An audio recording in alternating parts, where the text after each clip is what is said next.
morning, good afternoon, good evening, everybody. My name is Mark Iliff, and I'm the Secretary for the Working Group on Geospatial Information of the Interagency and Expert Group on the SDG Indicators Working Group on Geospatial Information. I just want to welcome you to this side event today, this virtual side event on the margins of the 55th session of the Statistical Commission, and highlight a very diverse set of participants that we have here today from a number of member states, but also from industry and academia, all talking on the topic of geospatial information, rescuing the SDGs with geospatial information. So without further ado, I'd like to hand over to the co-chair of the IAEG-SDGs WGGI, Mary Smith from the Central Statistics Office of Ireland. Mary, you have the floor, and over to you. Thank you. Thank you, Mark. Hello, everyone. Good morning, afternoon, and evening, wherever you are. And thank you all for joining this side event. As Mark mentioned, it's the 55th UN Statistical Commission side event, and we are presenting this event on behalf of the Working Group on Geospatial Information. And the title of this event is Rescuing the SDGs with Geospatial Information.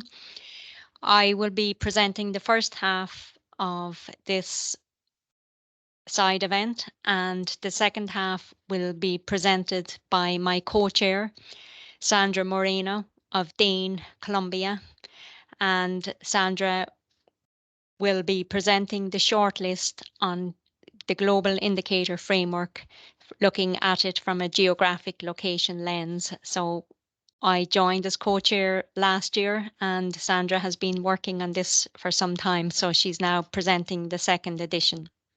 So firstly, I will present the first part of this event and just give some background information to the work we're doing on the Working Group on Geospatial Information. So Mark, please, if you could present the next slide. So looking at the work of the Working Group on Geospatial Information, so we are a working group of the IAEG, that's the Interagency Expert Group on SDGs. And this presentation is discussing the WGGI and how we're anchored by the SDG Geospatial Roadmap. So we'll be looking at the global framework and also just focusing on the national actions.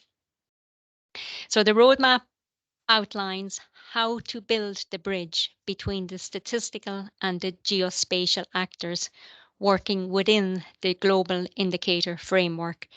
So there's 3 phases to this, and I'll just name them here because we'll be looking at them in the next slide. So these 3 phases are to prepare and plan. Then the second phase is design, develop, and test.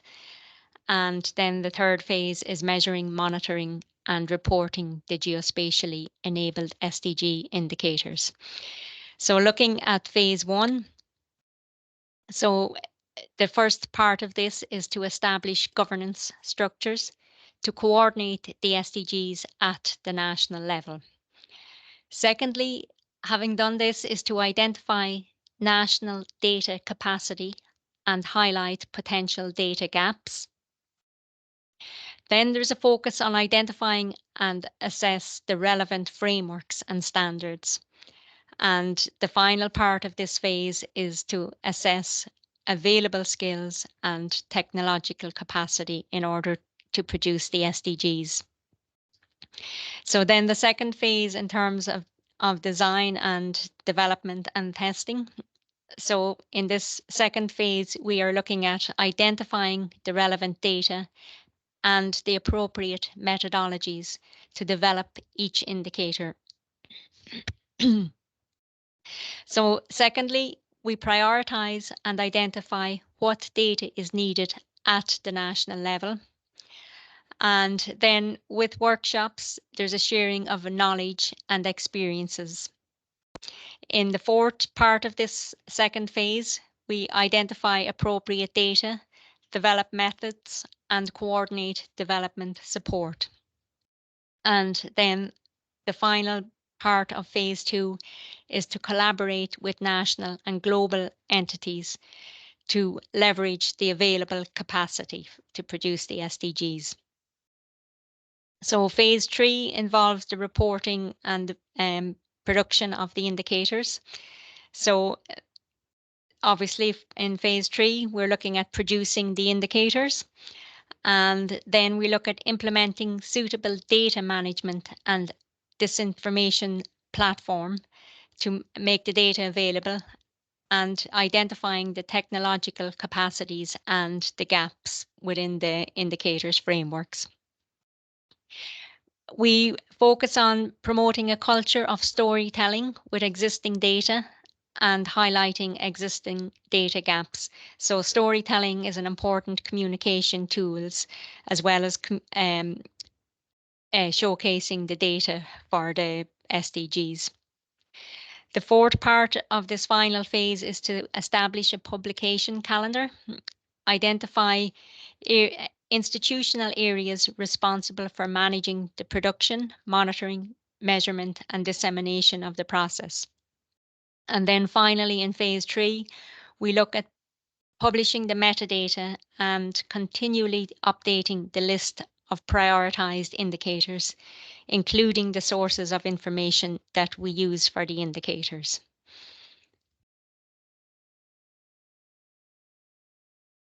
Now, looking at our work in the WGGI, so again, we're looking at rescuing the SDGs with geospatial information.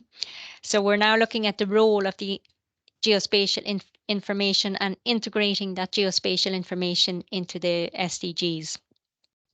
So the background to this is in 2022, on the margins of the General Assembly, the UN Secretary General, the President of the 77th General Assembly, world leaders and goodwill ambassadors called to rededicate ourselves to the SDGs as the world falls behind, and to work together to rescue the SDGs. And of course, an important principle of the 2030 agenda is to leave no one behind. So member states adopted the political declaration of the High-Level Political Forum on Sustainable Development.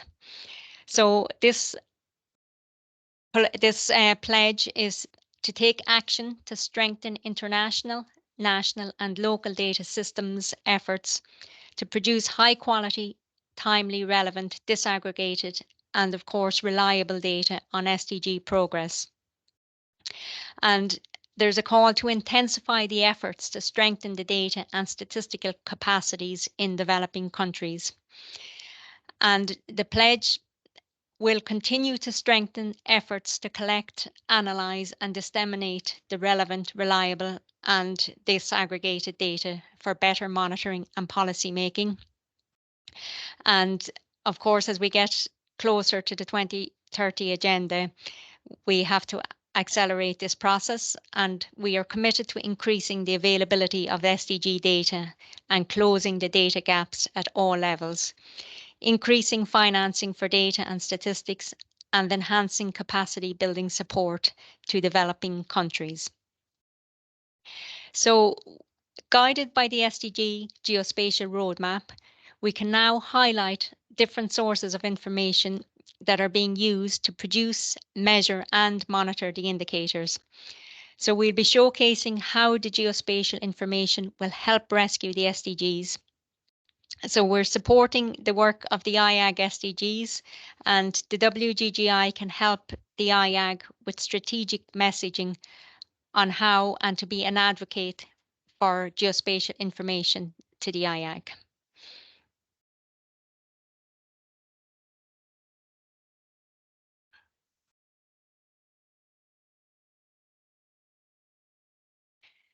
So where are we now? We're looking at the current work programme for the WGGI.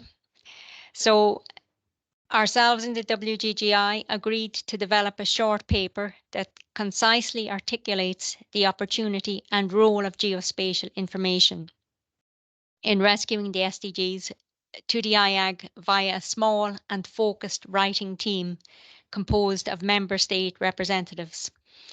So this paper will draw upon both qualitative and quantitative experiences. The paper will look at highlighting potential gaps in reporting and potential quick wins. The paper also focuses on strengthening the geospatial perspective to the IAEG process, especially when discussing methodological innovations and improvements across the indicator framework as part of the 2025 comprehensive review. So contextualizing the previous work of the WGGI, including the SDG Geospatial Roadmap and its reports on global and complementary geospatial data for SDGs and the land cover data sets for the SDGs. So where are we now? So Mark has put in the SDG logo here, and in February 2024, we are now at the stage where the paper has been circulated to the WGGI for initial review and comment. So when we receive this feedback, next month we will be dedicating a working meeting with the WGGI contributors to this paper. And with that, we will be inviting the IAEG and IAEG-SDGs members. In April, on the 17th, the IAEG meeting, we will be providing key messages, and we hope to submit an initial draft to the 2025 comprehensive review of the IAEG. Then in May, we will report to the 14th session of the UN GGIM and provide the paper as a background document. The paper will then be presented in August to the 14th session of the UN GGIM, and then in September, I will present the work of the WGGI on this, and the WGGI will present a paper to the expert group meeting on statistics for SDGs, which is planned for September next. So looking at the structure of the paper, and briefly, we have 6 sections in the paper. The first of these sections focuses on how we can ensure that geospatial information is commensurately considered from now until 2030. And considered from now until the 2030 agenda, and what lessons can be learned now for countries to transform and rescue the SDGs. The second section looks at who are the key stakeholders in geospatially enabling SDG indicators. Then there's a section on the challenge for member states and the custodian agencies and other SDG stakeholders. Also, we will look at opportunities of using geospatial information for the SDGs. And then the second last section, number 5, the frontiers of SDG data. And this looks at the role of new data technologies and global data sets for enabling local and national SDG monitoring. And then the final section of the SDG paper looks on what resources are available now and what is the role of technology for the future.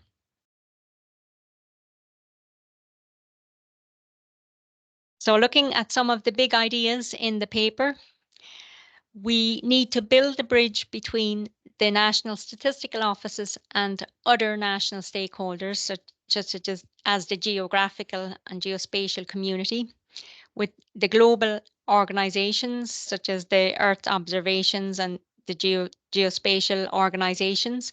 So this is to identify the gaps and to avoid potential duplication. Another area we need to consider is the implication of country-owned, country-led in a world of available global data, and to make sure that the methodologies are fit for purpose. Obviously, there's a strong focus on the role of digital transformation as a means of accelerating progress and reversing our current progress. excuse me.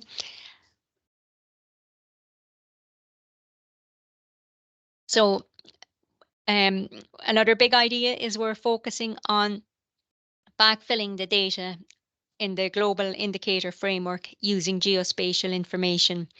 So we're looking at all the sources, obviously, of geospatial information, and of course, the overall theme of rescuing the SDGs using geospatial information. And finally, the role of innovations such as Geo AI as a means of supporting the indicator production for countries. So with that, we have 3 speakers in this first session, and I will just introduce our first speaker. And our first speaker is Mr. Olaf Eggers from the Agency for Data, Supply and Infrastructure in Denmark. So Olaf, if you would like to say something briefly on the work you're doing and introduce your presentation for us. Thank you.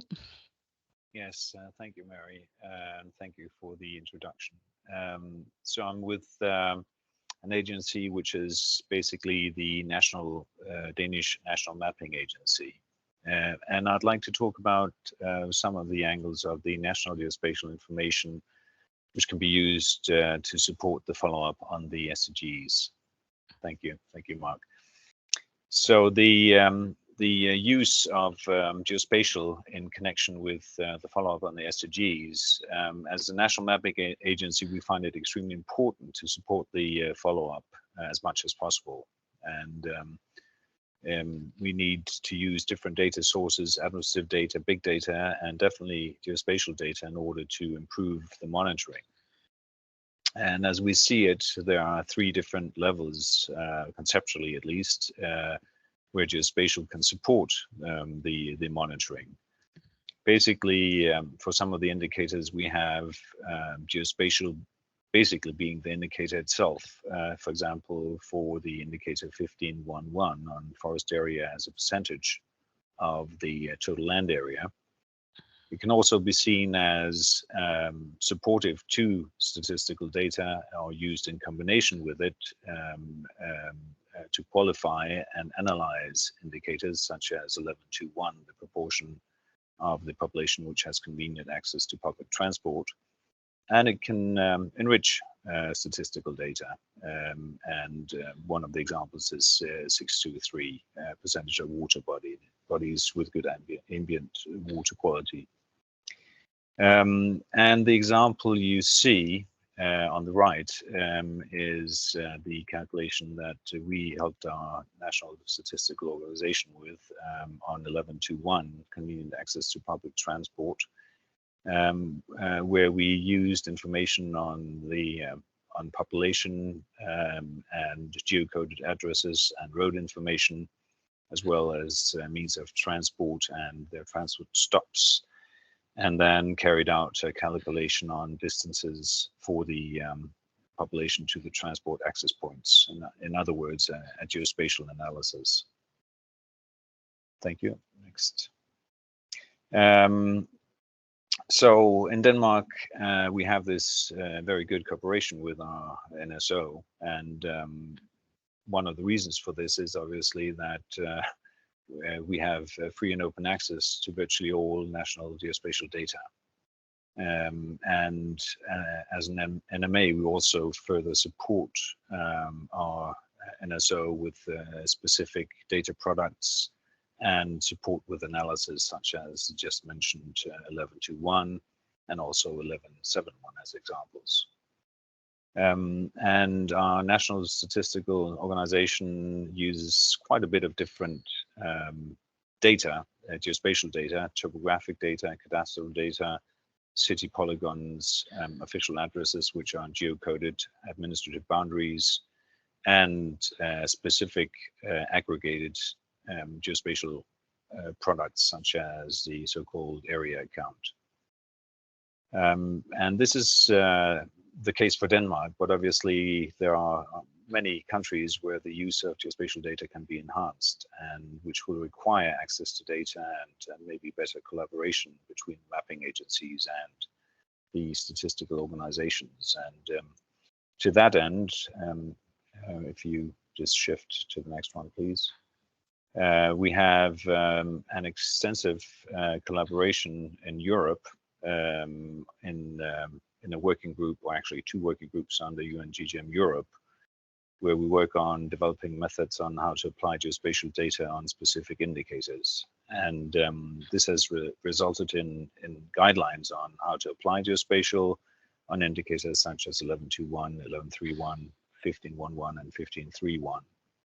And the work in UN-GGM Europe, which is supporting the work in this working group, will deliver use cases and operational examples and produce recommendations and guidelines for the calculation of more indicators, and will also provide national showcases for the presentation of relevant SDG indicators and support and promote capacity building.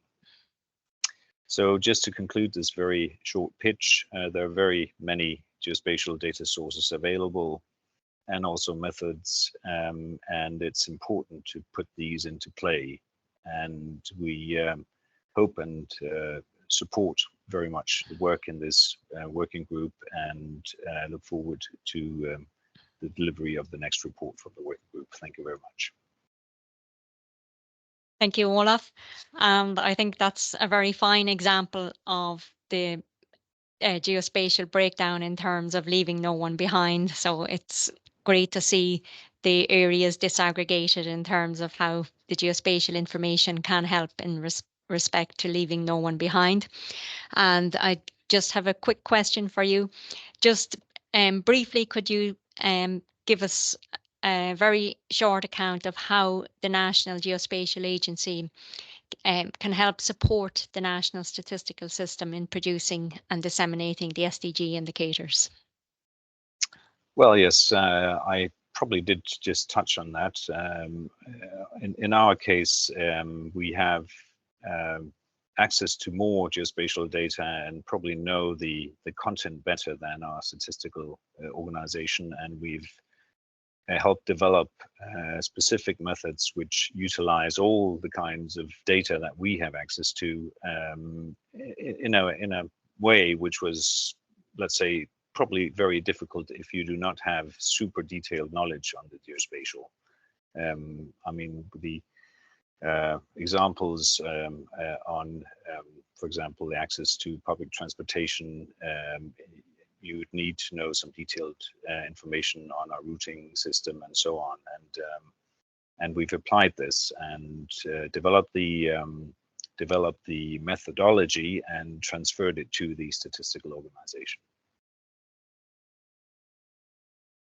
Great. That sounds great, Olaf. And just in my own experience, we have benefited hugely from working with our Mapping Institute and producing something similar in relation to access to public transport. And just, I invite you to put any questions for Olaf in the chat. So Olaf, there's just one question here, and I'm not sure if you would have the data offhand, but it's from Mapalans, excuse the pronunciation, but what is the tech hardware to software teaching spending? I'm not sure that really relates to my presentation. Oh, okay, yes. To be honest. Yeah, so maybe some of the other speakers might be able to provide you with information on that. So thank you, Olaf, for that very interesting presentation. So given that our session is quite short, I will now go to our next speaker, who is Mr. David Borges. And David works with NASA in the Earth Science Division and Disasters Program in the USA. And David, if you could just give a brief outline of your work and introduce your presentation to us. Thank you. Thank you so much, Mary. Quick sound check. Can you hear me and see me? Yes, perfectly, David. Wonderful. Yes, greetings all. Good morning, good evening, depending on your geographic location. Yes, I'm coming to you. I am with NASA's Earth Science Division, but in the context of this meeting, I am representing directly what we call our Committee on Earth Observation Satellites. And I certainly appreciate the opportunity to represent our global organization here in this UNSC side event today. So very briefly, what is CEOS, the Committee on Earth Observation Satellites, and why are we relevant to this conversation? So CEOS, as we can see here, ensures the international coordination of civil space-based Earth observation programs and promotes exchange of data to optimize societal benefits. Some of our additional primary objectives are listed down here, which I will not read off directly, but broadly, our strategic priorities within CEOS align with the 2030 agenda to include the Paris Climate Agreement, the Sendai framework, for instance, and of course, the Sustainable Development Goals as well. And we see it as absolutely critical to realize real societal benefit of space-based Earth observations, or more commonly known satellite imagery, as engaging with the global geospatial community as a key vehicle to translate Earth observation science into actionable societal benefit. And so we're very happy and privileged to be able to interact with this group here on this topic of rescuing the SDGs. CEOS has been around for quite some time. It was actually established in 1984 under the aegis of the G7. So we are celebrating our 40th year here. And you can see from this logo graph here that our membership is quite extensive. We are at 34 different civil national space agencies, as well as almost that number again in various different UN agencies and programs as well. And we're fortunate to have a rotating leadership organization. And we are currently, the CEOS group is currently led by the Japanese Aerospace Exploration Agency, JAXA, as well as the Canadian Space Agency, CSA. And the CEOS portfolio is quite broad. As I said before, we address quite a variety of different thematic priorities to include climate, disasters, SDGs, as well as more on the technical side in terms of calibration and validation of satellite data, etc. But aligning with our topic here today, we do have a dedicated CEOS SDG coordination group. And we can see here the link for our primary website that I would direct everybody to please examine if you have interest in this topic, is ceos.org/SDG. And I can put this in the chat immediately following my presentation. But if I go there very quickly, this page is our effort to aggregate and translate all of the various different funded research and available data sources across all of our civil space Earth observation agencies to address sustainable development goals. So if I scroll down here slowly, you can see that several different very specific SDG indicators are included on this website, and we have built out over probably the last 5 or 6 years very detailed EO or Earth observation support sheets that provide detailed guidance for both UN custodian agencies that are wishing to implement Earth observations into authoritative documentation that's distributed to nation states, as well as at individual national levels for those countries reporting on SDGs to benefit from Earth observations. We have stakeholders, specific Earth observation missions, and tools and services and derived products, as well. As I can scroll down here, you can see a handful of different specific SDG indicators. And I may pause quickly on this one, which is SDG indicator 1531, to serve as just an example of our direct engagement with UN custodian agencies. In this case, 1531, the custodian agency is, of course, UNCCD. And so over the past number of years, we have worked directly with UNCCD, and in terms of their authoritative good practice guidance that they distribute to member states, we have actually incorporated instructional language about how to access and incorporate free, open, and available Earth observation data solutions for national reporting on land degradation in particular. And then finally here at the bottom, we list as well additional Earth observation enabling infrastructures to support SDGs. So these various different web infrastructures, we have descriptions, we have essentially pros and cons in terms of strengths and limitations and focuses if they are SDG wide, or they may specifically focus on individual targets or indicators. So I would submit that this website is quite a wealth of information. Our coordination group exists to interface and answer specific questions with stakeholders and partners. So if anybody does have questions, I will also put my email in the chat here following my presentation, and I welcome any outreach or follow-up on this. And just to circle back briefly with some of the points that Mary raised at the beginning here. We are, of course, our membership is ultimately national civil space agencies in and of itself, and so we are very aware and recognize the country-owned, country-led paradigm of reporting on the SDGs. But we would humbly submit that collectively across our 30+ national space agencies, there exists a significant amount of geospatially enabled satellite data that can serve as a significant resource to fill in those data gaps from either national statistical offices or otherwise. When countries don't have the authoritative national level data to report on SDGs, Earth observations and space-based remote sensing can fill some gaps and serve a valuable purpose. And so we are contributing to this Rescuing the SDGs white paper that Mary has mentioned already. And we certainly look forward to what the future holds, both in the sense of the rest of this decade leading up to 2030 and beyond. Thank you very much for your time. Thank you, David, for that fascinating presentation. And we certainly can see the wealth of geospatial data that's available globally.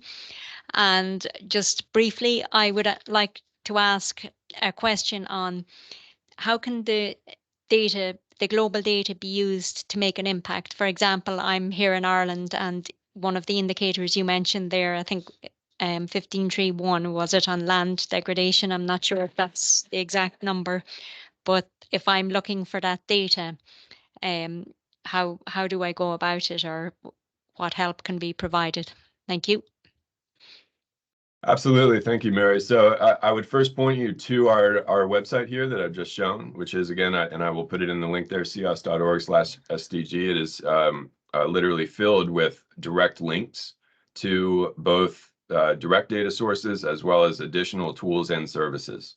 And in addition to that, should anybody have any specific follow-up questions that our CIOS SDG coordination group could help with, again, I will put my email in the chat. It's certainly not just me. I do lead that group, but I represent a very vast group of experts across Earth observations, and we're quite good at connecting people with the appropriate experts, often in the same geographical region, if not country, to answer those questions in detail. Great, David. Thank you very much. That seems to provide great support for us at the country level, and certainly there's a wealth of information. And as David said, if you have questions, you can put them in the chat or contact David directly. And I see there's a question in the chat for Olaf, but just in the interest of time, we will send that to Olaf and we'll move on directly, because I'm conscious of eating into Sandra's time for the second session. So with that, I will introduce our final speaker for this first session, and it's Professor Britta Ricker. And Britta is with the University of Utrecht. And Britta, I will invite you to tell us something about the research work you're doing and to introduce your presentation. Thank you. Sure, thank you. Can you hear me? Yes, very clear. Great, and I've just hit share to share my presentation. And I'm here to talk a little bit about how can academia help with the SDG indicators, and talk a little bit about what I'm working on already. And I'm really happy to be following up on these other three presentations, because I think they dovetail nicely together. So I'm doing some work specifically with the government of Aruba. So Aruba is a small island developing state, and they're tasked with collecting over 200 indicators with a team of only 15 people. And what the Ministry of Environment has pointed out to me is that some of the indicators could be localized to meet their needs. And the example that they gave was indicator 15.1.1, so the forested area as a proportion of the total land area. And here you can see that the red area is all that's what's counted. Mangroves are counted, but tropical dry forests are not being counted. So together with students, we're working together to kind of localize some of these SDG indicators.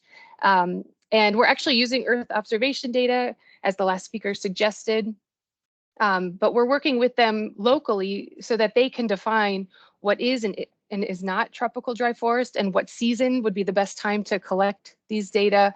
And we're using GeoAI, but allowing them to train the machine. So they're doing it themselves, the data classification, but we're very mindful also of their time and expertise. So what is the feasible tools to be using? What is feasible for them to use on their own? So right now we're playing with Google Earth Engine, but what we're finding is that since Aruba is such a small island, that the satellite image resolution isn't high enough resolution for some of their needs. So now we're starting to work with drones to do localized data collection at time intervals and spatial intervals that meet their needs.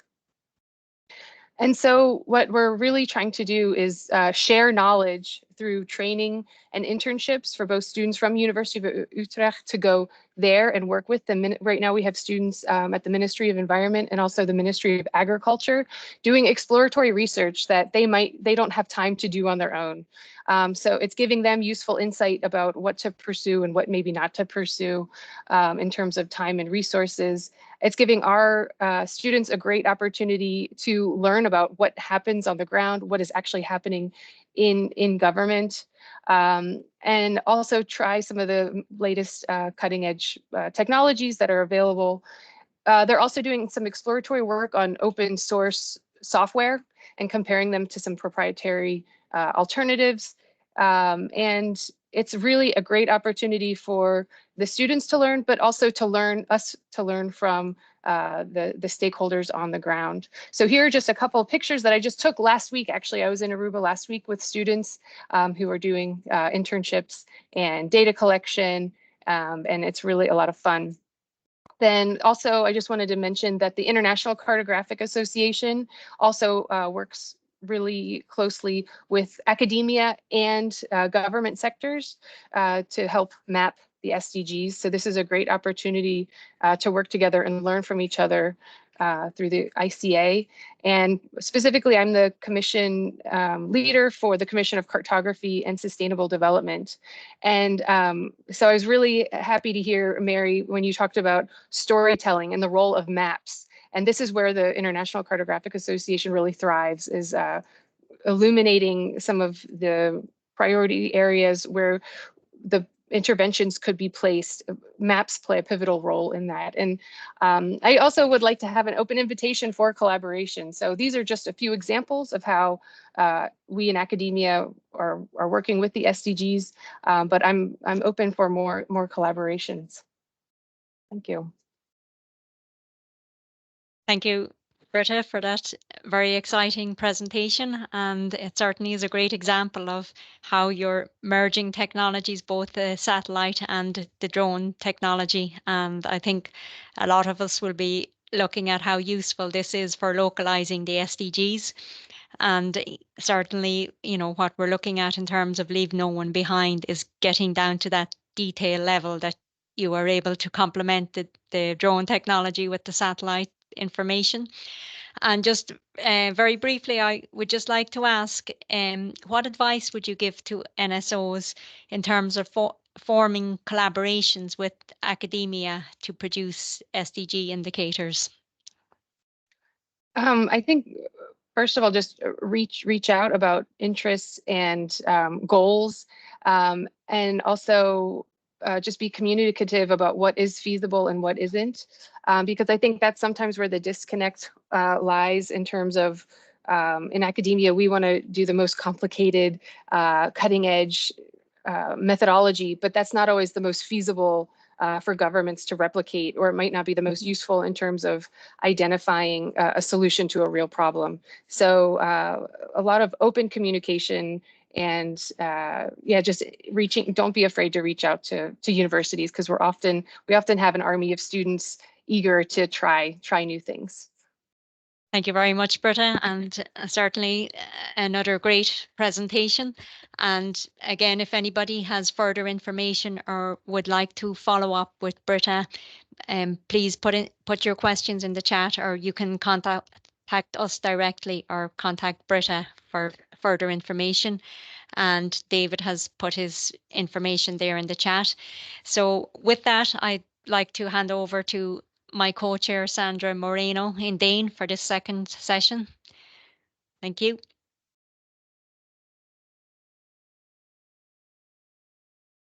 Thank you, Mary. Good morning, good afternoon, good night to everybody. It's a pleasure to me to open this second session. As Mary mentioned before, I am the co-chair with her in the Global Working Group on Information for SDGs. So in this second session, we are going to talk about the shortlist, the Global Indicator Framework with a Geographical Location Lens, second edition. So what is the objective of the session? Well, the idea is to share the shortlist of indicators where geospatial information has direct contribution, or the indicators where geospatial information has a significant supporting contribution. Also, the idea is to share best practice and success case about the benefits of include geospatial data and air observation to enrich and verify the data sets for the SDG indicators. So for these discussions, we will have two speakers, Ms. Alex Bosheva from Statistics Canada, and Mr. Guillermo Lablonsky from the Sustainable Development Solution Networks. They are going to discuss about these shortlist and specific success case about it. So welcome, Alice and Guillermo. Thank you for accepting this invitation. So Alice, I want to give the floor to share this progress and advance. Thank you. I don't know if Alice can open the microphone and you can hear us. Good? Yes, perfect. Yes. Can you hear me? Perfect. Yes, perfect. Awesome. Okay, wonderful. So as you know, back in 2017, there was an analysis that resulted in a short list, actually two short lists, right? We have Table A and Table B, differentiating different indicators that are produced either directly, and that's the short list A, with the contribution of geospatial data, or have some sort of support coming from geospatial sources, and that would be the short list B. Later on, and that list, existed since then. But a recent exercise, which was an assessment matrix distributed between different member countries and member organizations that are contributing to the work on SDGs.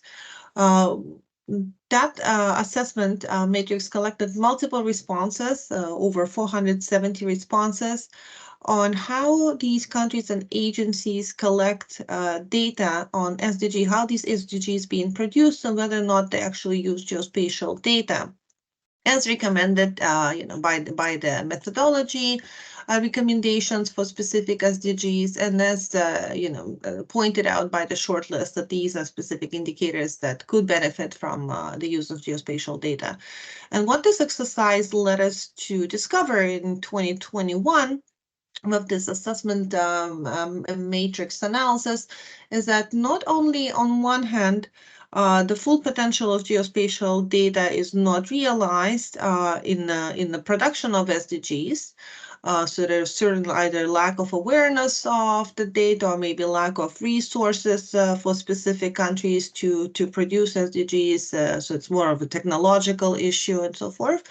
But there are also indicators that are actually being produced with the use of geospatial data, but they're not in the short list. So that means that the the production of SDGs kind of evolved into engaging more with geospatial sources. So based on this analysis, and this is just a screenshot of a crosstab that indicates different answers to the question whether the current use, the current production method uses geospatial data. So we can see that there are, yes and no's, and whether the sources are being used for specific indicators. That kind of led us to the next stage of analysis after discovering these answers. That maybe it's time to review the short list that's been produced in 2017, and we might, maybe promote some of the indicators to that short list. And we can, I guess, kind of switch to the next slide. So this is what the modified list looks like. So what we did after analyzing the assessment matrix, we had several meetings where we reviewed, and by I mean Mark and Guilherme and I, we had several working meetings where we went through the methodology of indicators, and because the methodology documents have evolved over time as well from 2017, and they now contain recommendations on use of geospatial data. And we also looked at the answers from the assessment matrix exercise. And what we've done, we modified, we now have a proposed revised list of geospatial indicators for table A. Again, the directly produced indicators that were produced directly with the use of geospatial data, and table B, where again the list of indicators that have supporting contribution from geospatial sources. Guilherme, do you want to contribute? Say anything? Sure. Yeah. Thank you, Alex. Yes. And so as you can sort of see here, we in this first table where we have the indicators where geospatial is not, something that can be used. It's something that if used, it will produce the best possible outcome, or the best possible data to respond to these indicators. And this isn't always realized or even said for many of these, whereas in some of the custodians of these indicators won't be actually stating that, and some of these will have actually evolved through times, like Alex just said. So if we look at, for instance, 9.1.1, which is the Rural Access Index, it was when it was first created in 2006. It was meant as a measurement of poverty, and it was supposed to be calculated through questionnaires, essentially. So handing out, each NSO would hand out questionnaires in rural areas. And now the custodian of this indicator, which is the World Bank, fully acknowledges that this is an indicator that is much more accurately measured with geospatial data.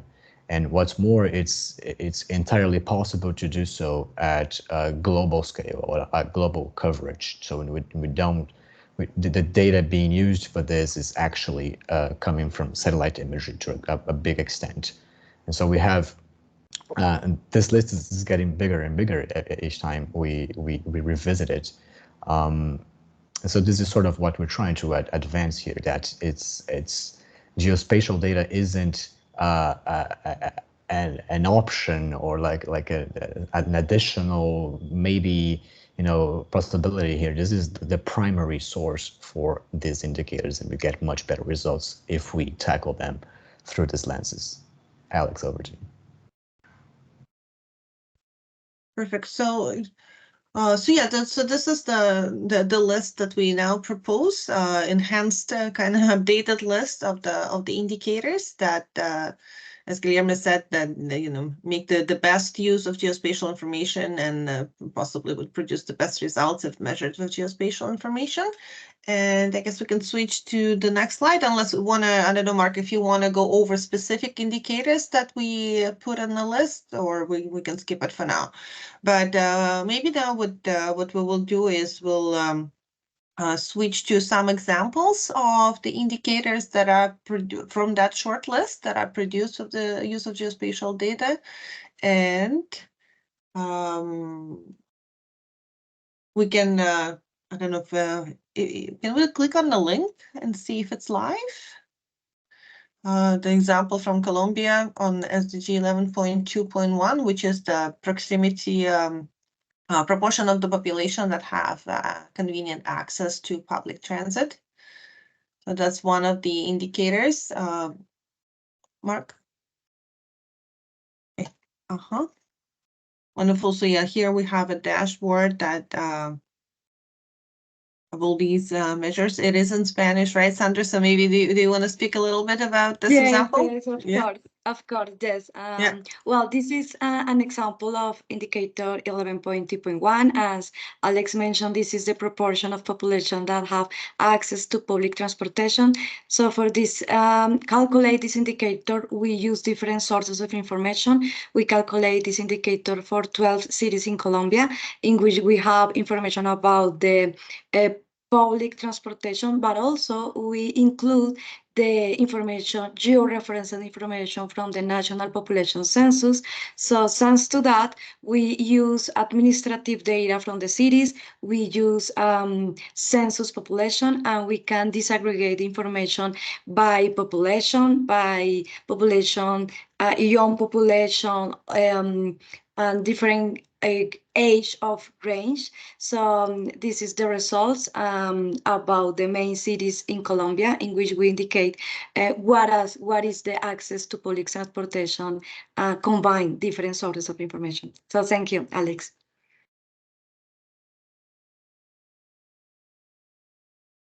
Okay, maybe we can switch to another example.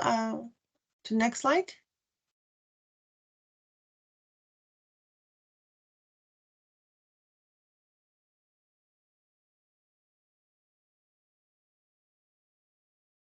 Okay, and there's another example. This is coming from Canada.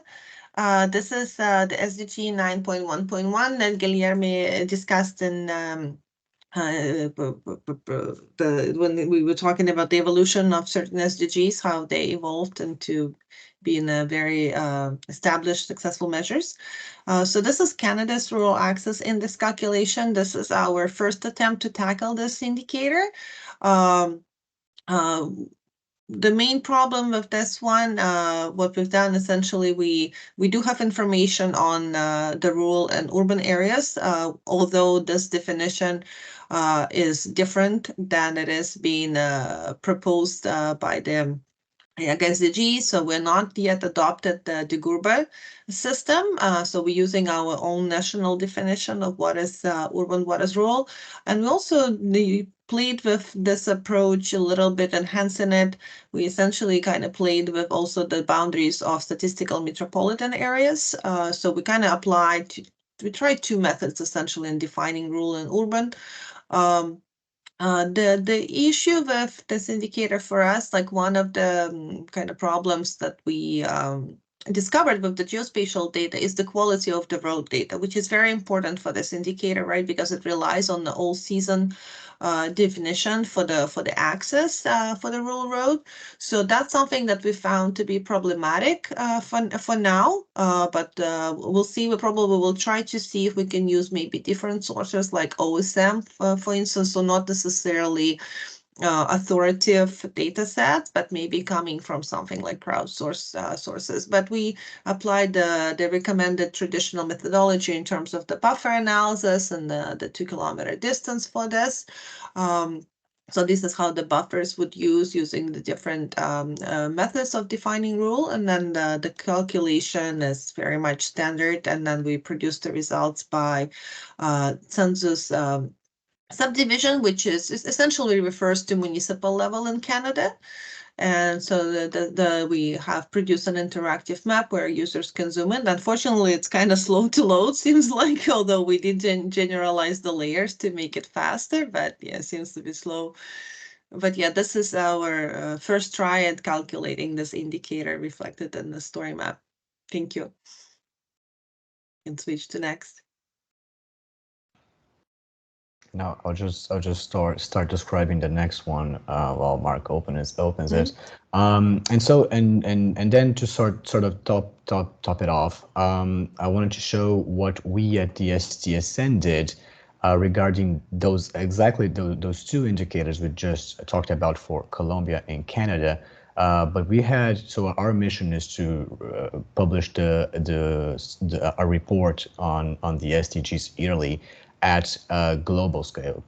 So we try to tackle the challenge of calculating these indicators that regard accessibility at global coverage. So Mark, if you just scroll down a bit, there's a bit of an introduction there talking about why geospatial is important, which is what we all discussed now. But when you get to a big map with Lagos in it, so it's the next map below. So we ran calculations for essentially walkability, which isn't an official SDG indicator, but closely correlated. So inside this calculation, we have access to public transportation. So we have used Overture maps and OpenStreetMap data globally for this, and we've calculated this for each corner in each city as defined by the European Commission on the planet. And so we did that for every city in every country, which is there's a challenge there in terms of the data collection, but also the tool stack that is able to run these calculations. So we use Python for most of these. And then if you scroll down, Mark, there's a second one, which is the Rural Access Index, which we calculated completely in Google Earth Engine. That's the next map. You'll see a close-up of the calculations we ran for the Rural Access Index by using Microsoft road detection data and also OpenStreetMap, and with that we tackled the challenge of defining the all-season roads at a global scale. We also used the Gerba for that, and the whole challenge of doing that in global scale, and we were successful in getting very close to the results that are being generated by particular NSOs. If you scroll down a little bit more, Mark, we'll get to the map, this static one where you see populations that have access to the all-season roads, and these are the results at country level. So this is sort of to show that we also have this advantage in using geospatial data, is that for many of these data sets we are using, they are coming from satellite imagery, which is actually available at global scale. So this is our implementation of the latest Rural Access Index methodology for every country in the UN member state ecosystem. So yeah, I think we're at the time, right? Thank you, Yirmi. Thank you very much, Alex and Yirmi, for your presentation. The shortlist and examples show us in a practical way the benefits and opportunities of using geospatial information and how geospatial information, data, and methods can contribute to leave no one behind.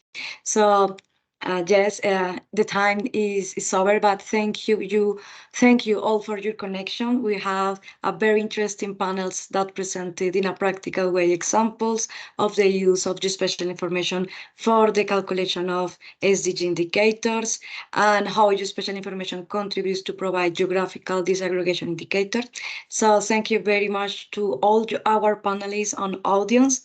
I hope you have a happy rest of the day, and this discussion support the use of geospatial information for the SDGs. I don't know if Mary or Mark want to give a final message before to the end of the session.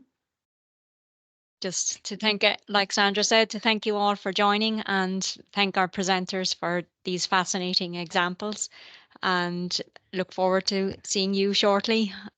Mark, if you would like to have a final word.